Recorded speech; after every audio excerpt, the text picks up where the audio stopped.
கர்த்தருக்கு முன்னாடி தப்பு பண்ணிட்டு மிஸ்டேக் பண்ணிட்டு, ஏன் யாரும் தப்பு பண்ணலையா, நீங்க தடுத்திருக்க வேண்டியதானே அப்படின்னு விதண்டாவாதம் பேசுறதை விட்டுட்டு நீங்க தாழ்மைப்படுவீர்களே ஆனால் கண்டிப்பா சொல்றேன், அந்த இடத்திலேயே நீங்க கேட்ட அந்த சாரிக்காகவே உங்களை உயர்த்துகிறதற்கு கர்த்தர் வல்லவராக இருக்கிறார். நீங்க தாழ்ந்து போனதற்காகவே உங்களை உயர்த்துறதுக்கு கர்த்தர் வல்லவராக இருக்கிறார். ஆமோதிக்கிறீங்களா இல்லையா? தாழ்ந்து போறது தப்பு இல்லை ஆண்டவருடைய பிள்ளைகளே. அவர் அவ்வளவு பெரிய தேவ குமாரனா இருந்தும் தன்னை தானே தாழ்த்தி வெறுமையாக்கி அவர் போய் மாட்டுக்கொட்டாயில, அதுவும் சத்திரத்துல இடம் இல்லை அப்படின்னு சொல்லி வெளியில அவர் பிறக்கிறதுக்கு என்ன, அவர் என்ன பிச்சைக்காரர்? அவரு இந்த பூமிக்கும் வானத்துக்கும் பூமிக்கு அதிகாரி அல்லவா? அவரு அவ்வளவு கோடீஸ்வரன் அல்லவா? அவர் போய் ஏன் அங்க பிறக்கணும்? எதுக்கு அந்த இடத்துல ஆண்டவர் பிறக்கணும்? எல்லாருமே வந்து இயேசு பிறப்பார்ன்றதை கேள்விப்பட்ட உடனே சாஸ்திரிகள் எங்க போனாங்க தெரியுமா? எங்க போனாங்க? ராஜ அரண்மனைக்கு போனாங்க. ஏன் அப்படின்னா, யூதருக்கே ராஜாவாய் பிறக்கிறவர் எங்க தான் பிறப்பாரு? அரண்மனையில தான் பிறப்பார் அப்படின்னு போனாங்க. ஆனா ஆண்டவர் எங்க பிறந்தார் தெரியுமா? மாட்டு தொழுவத்துல பிறந்தாரு. எதுக்கு தெரியுமா?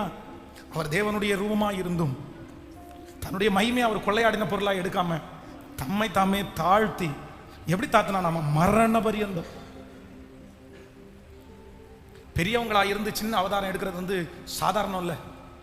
ஆனா என் ஆண்டவர் வந்து தாழ்மையை கற்றுக் கொடுத்தார். அதனால இந்த ஜபத்தில் இருக்கிற உங்க ஒவ்வொருத்தருக்கும் சொல்றேன், யாராவது ஒருத்தர் மிஸ்டேக் பண்ணீங்களா, தவறு பண்ணியிருக்கிறீங்களா, பிரதர் நான் என்ன பண்ணேன் அப்படின்னு சொல்லிட்டு நீங்க வீம்பு பிடிச்சிட்டு இருக்காதீங்க பிரதர்.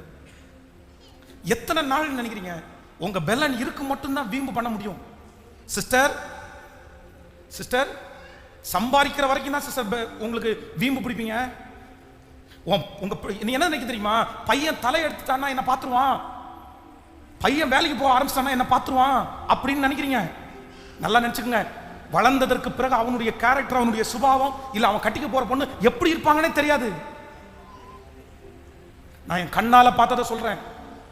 கணவன் பேர்ல வீம்பு பாராட்டி சின்ன சின்ன விஷயத்துக்கெல்லாம் கோவிச்சுட்டு நீ போ அப்படின்னு சொல்லி தங்களுடைய பலத்துல நிறைய பிரதர்ஸும் அப்படிதான்.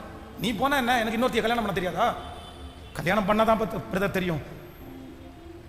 உங்களுக்கு சிலருக்கு அன்பு பாராட்டுறவங்கள பிடிக்காது, நேசமா இருக்கிறவங்கள பிடிக்காது. ஆனா நீங்க நேசிக்கிற ஒருத்தர் உங்களுக்கு விரோதமா எழும்பும் போதுதான். அதனால ஆண்டவர் வந்து, தேவனே நொறுங்குண்டதும் நறுங்குண்டதுமான இருதயத்தை நீர் புறக்கணீர். ஆண்டவர் எந்த இருதயத்தை புறக்கணிக்க மாட்டாராமா? சொல்லுங்க எல்லாருமே சத்தமா இந்த வசனத்தை சொல்லுங்க பார்க்கலாம். தேவனே நொறுங்குண்டதும் நறுங்குண்டதுமான இருதயத்தை நீர். அப்படியே இந்த சர்ச்சில் இந்த ஜபத்தில் எந்த வாலிப தம்பி நான் மிஸ்டேக் பண்ணிட்டேன் ஆண்டவரே, அந்த ஆயக்காரனை போல் தூரத்தில் இந்த கண்களை எடுக்க துணியாமல், ஆண்டவரே பாவியாகிய என்மேல் சொல்லுங்க. உடனே ஆண்டவர் பாருங்க, ஆண்டவர் வந்து உடஞ்ச உள்ளத்தை தான் பார்க்கிறாரு, தாழ்மையான இருதயத்தை தான் பார்க்கிறாரு. எனக்கு அந்த சூழ்நிலையை வாய்க்காம இருந்திருக்க வேண்டியதானே அப்படின்னு கேட்காதீங்க. கர்த்தருக்கு முன்பாக தாழ்மைப்படுங்கள், அப்பொழுது அவர் உங்களை என்ன பண்ணுவார்? சொல்லுங்க சத்தமா. வாலிப தம்பி, உன்னை தூக்கி எடுக்கணும்னு நீ விரும்புறியா? அந்த பாசு தப்பனலையா, இந்த பாசு தப்பனலையா, இந்த ஊழியக்காரங்க தப்பனலையா, இந்த விசுவாசி தப்பனலையான்னு கேட்கறத விட்டுட்டு என்ன படு அப்படின்னு சொன்னா, நேர போய் விழுந்துரு, நேர போய் விழுந்துரு.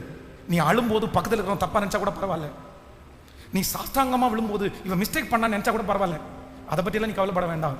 நான் நம்புறேன் உங்களை நீங்க உடைய உடைய உடைய கர்த்தர் உங்களை என்ன பண்ணிட்டு இருப்பாருன்னா, கர்த்தர் உங்களை உருவாக்கிட்டே இருப்பாரு.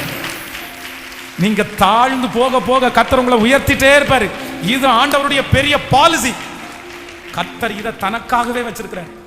அவரிடத்துல போய் இரக்கமா கை கட்டி நின்னோன்னா, அவர் என்ன தகப்பன் அப்படின்னா, தகப்பன் தன் பிள்ளைக்கு இறங்குவது போல அவர் நமக்கு இறங்குகிற கர்த்தர். ஹல்லேலூயா. எத்தனை பேர் ஆமோதிக்கிறீங்க? எத்தனை பேர் ஆமோதிக்கிறீங்க? பரவாயில்ல பரவாயில்ல பரவாயில்ல பரவாயில்ல பரவாயில்ல.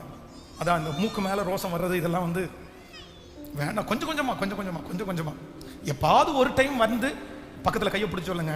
அதை ரியலைஸ் பண்றது வந்து நல்லது. சொல்லுங்க, நல்லா கேள்வி சொல்லுங்க. அட்லீஸ்ட் அதை ரியலைஸ் பண்றதுக்குரிய ஒரு இருதயமாவது உங்களுக்கு என்ன பண்ணணும்? நான் பிடிச்ச முயலுக்கு, நான் பார்த்த முயலுக்கு 3 கால் தான். ரியலைஸே பண்ண, ஆனா அது பண்ணணும், அது பண்ணணும். நான் பண்ணது தப்பு தான் அப்படின்னு ரியலைஸ் பண்றத கர்த்தர் விரும்புகிறார். ஹல்லேலூயா. ரியலைஸ் பண்ணிட்டீங்க அப்படின்னா உடனே இம்மிடியேட்டா போய் சாரி சாரி சாரி சாரி எழுப்பி நிற்கலாமா? என் பலனாகிய கர்த்தாவே, நான் உண்மையே நம்பி இருக்கிறேன், நான் கைவிடப்படுவதே இல்லை. ஹalleluya. எத்தனை பேர் ஒப்பு கொடுக்க போறீங்க? நான் என்னத்தை பண்றேன் அப்படின்னா தாழ்த்துற ஆண்டவரே, என்ன தாழ்த்துற ஆண்டவரே,